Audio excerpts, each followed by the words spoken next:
Bonjour, je m'appelle Jérémy, j'ai 23 ans, je suis né à Marseille. J'ai grandi dans une institution qui s'appelle la Rénarde. Je suis arrivé à l'âge de 3 ans.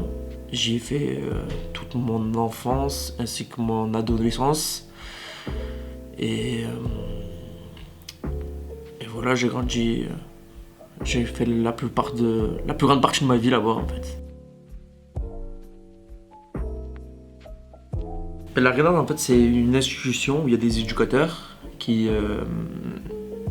accompagnent les jeunes qui ont des problèmes familiaux et que les parents ont des difficultés et qui ne peuvent pas garder leur enfant à la maison.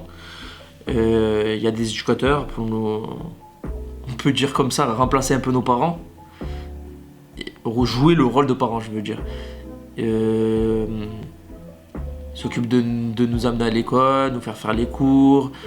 En fait, ils ont un peu la multitâche, ils savent tout faire ces éducateurs. Hein. Ils nous mènent à l'école, ils organisent même nos journées quand on n'est pas à l'école. Quand on va pas bien, on discute avec eux. Il y a un suivi éducatif en fait. Voilà, c'est une institution qui sert à nous accueillir. Je suis allé à côté du foyer de la Rénarde. Il y avait une école vers la Valentine. Du coup, j'étais en primaire là-bas. Ensuite, je suis parti au collège Château-Forbin. Il y avait beaucoup de personnes du foyer qui étaient là-bas. On était nombreux. C'était à Saint-Marcel. Du coup, du début jusqu'à la fin du collège, je suis resté là-bas. Ensuite, je suis parti au lycée à Gustave Eiffel à Aubagne.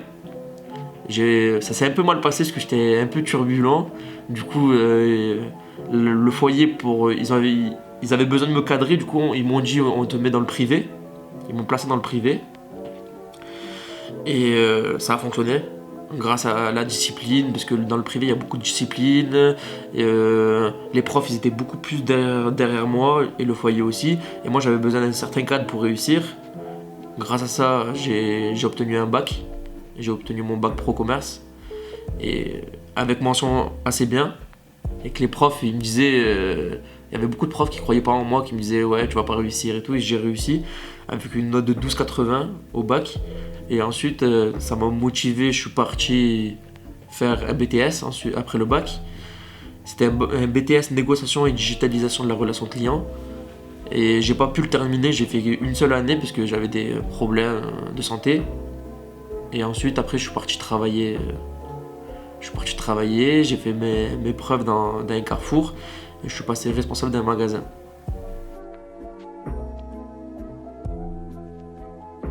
Mais je suis arrivé en stage, j'avais 15 ans, j'étais au lycée, je crois que j'étais en seconde, c'était mon premier stage au lycée. Et j'avais du mal à trouver un stage, j'étais pas motivé et tout. Et j'ai demandé à un collègue à moi qui était au foyer avec moi, un bon ami à moi qui s'appelle Nicolas. Et il bossait là-bas en fait, lui il faisait de l'alternance là-bas. Et il me dit ouais, moi je suis à Carrefour, mon patron il est sympa, il prend les stagiaires et tout. J'ai dit ah bon et tout, ben ça te dérange pas, tu demandes pour moi et tout. Et le patron il était en bon lien avec... il était en lien du coup avec les éducateurs de mon groupe. Et du coup ils m'ont fait rentrer en stage là-bas à 15 ans. J'ai fait mon premier stage, ça m'a plu, le patron il était super content de moi. Tellement ils m'ont payé le stage, ils m'ont donné un peu d'argent à la fin du stage pour me récompenser. J'étais super content, ils étaient contents de moi. Et du coup en fait j'ai voulu faire tous mes stages du lycée, je les ai fait là-bas. Ça me plaisait, ça se passait bien avec l'équipe.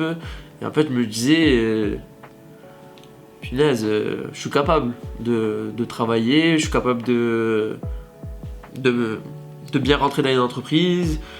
Je suis présentable, j'ai des capacités que je connaissais pas forcément. Du coup, j'ai fait tous mes stages. Ensuite, je suis parti travailler à Vitrolles. J'ai arrêté les stages. Vu que j'ai arrêté mon BTS, je suis parti à Vitrolles travailler dans la messagerie et la livraison. On livrait des pièces automobiles et on préparait des commandes pour les garages et les particuliers. Et ensuite, j'ai arrêté là-bas et je suis retourné au Carrefour où j'ai fait tous mes stages. Bon, j'ai trouvé la facilité, mais je suis retourné là-bas. J'ai fait 1 an en tant qu'employé de commerce.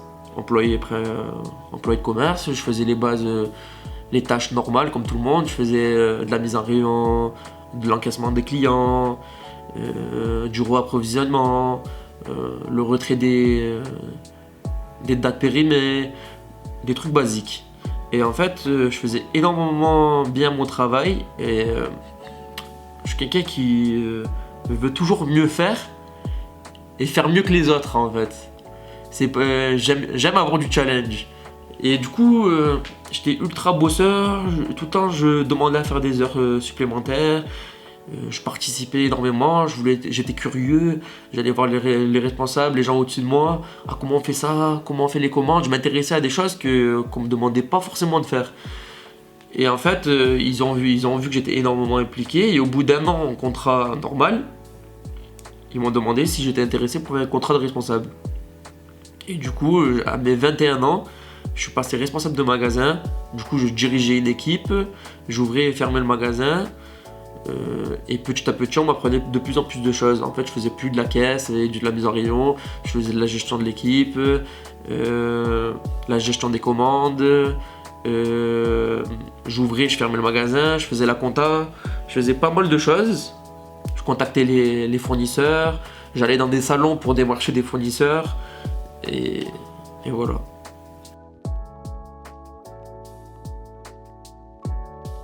On nous encourageait à faire beaucoup de sport. Moi, je faisais beaucoup de foot, j'étais inscrit dans des clubs de foot. Ensuite, il y avait le mercredi, il y avait souvent des animateurs qui nous faisaient faire du sport. On avait un stade de foot en fait, il y avait le stade de foot, il y avait une forêt avec plein d'équipements sportifs autour.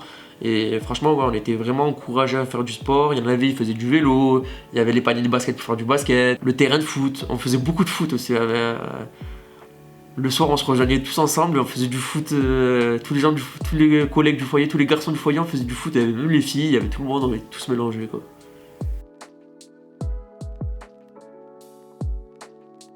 On nous accompagne vers l'autonomie. Du coup, on nous lâche pas comme ça dans la vie de tous les jours. On est quand même accompagné. Il y a un service qui s'appelle le contrat jeune majeur et l'aide des jeunes majeurs qui t'aide déjà avec un logement.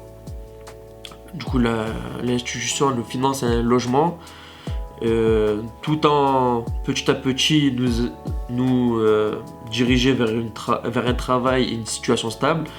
Et voilà.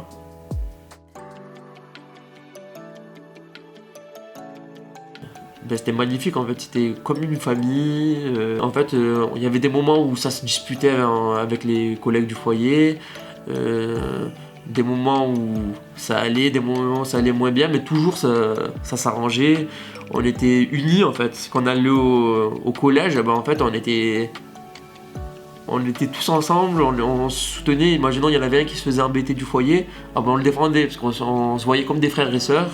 Il y a plein de bons souvenirs, il y a quand même il y a eu des liens avec certains éducateurs, même le directeur de la Reynard, franchement il a été, je l'ai connu tout petit. Il y a eu plein de moments de partage en fait qui font beaucoup de souvenirs. Je sais même pas comment vous les expliquer parce qu'en fait il y en a tellement et que en fait ça fait partie de moi maintenant. En fait je suis Jérémy, mais il y a une partie de moi que c'est la Reynard.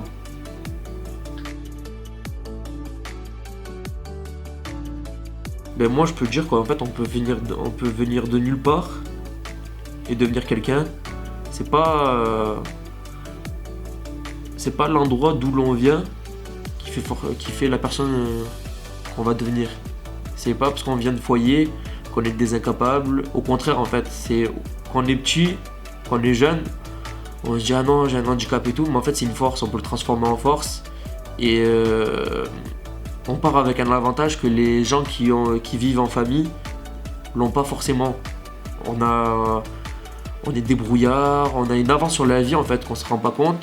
Et quand on est petit en fait, on pense que la Reynard c'est que le foyer du coup en général, qu'une maison d'enfants, on voit les éducateurs en méchant, on voit l'institution en méchant, ouais pourquoi je suis au foyer, mais en fait avec le temps, on se construit une raison et on comprend que c'est pour notre bien et que ça va nous aider en fait, que c'est une chance. Parce qu'il y a d'autres enfants qui n'ont pas forcément la chance d'être au foyer et qui ont beaucoup de problèmes dans leur famille. Et en fait, c'est une chance. Et voilà.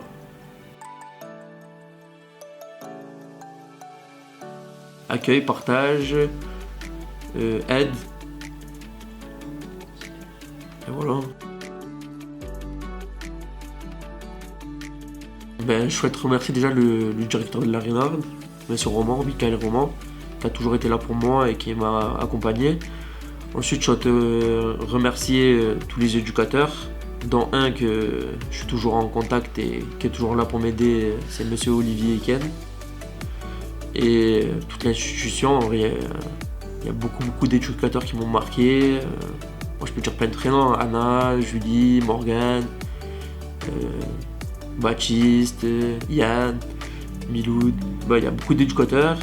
Et oui, je souhaite remercier surtout l'institution de la Rénarde, le système de l'ASE, tout ce qui entoure en fait. Parce qu'il y a beaucoup de personnes, quoi. Je suis arrivé depuis mes 18 jours jusqu'à ma majorité, un peu plus que ma majorité, et jusqu'au jour d'aujourd'hui, il y a des gens qui m'entourent et voilà, je sais pas comment les remercier.